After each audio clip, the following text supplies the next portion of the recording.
मराठी माणसांचा होणारा छळ पाहून बाळासाहेब ठाकरेंच्या हृदयात उठलेली कळ म्हणजे शिवसेना.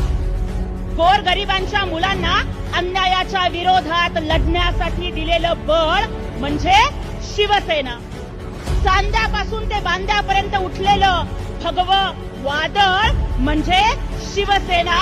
आणि या मराठी मातीसाठी झुंजणाऱ्या स्वाभिमानी रक्ताची सळसळ म्हणजे शिवसेना. छत्रपती शिवाजी महाराजांच्या गळ्यातील कवड्याची माळ म्हणजे शिवसेना.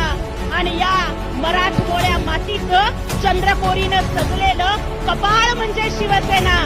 ज्ञानोबा तुकाराम म्हणत गरजणाऱ्या वारकऱ्यांच्या हातातील टाळ म्हणजे शिवसेना. आणि फुले शाहू आंबेडकरांच्या कर्तृत्वानं सजलेलं आभाळ म्हणजे शिवसेना. आणि माजोऱ्या मस्तवाल महाराष्ट्र द्रोह्यांच्या कानाखाली काढलेला जाळ म्हणजे शिवसेना.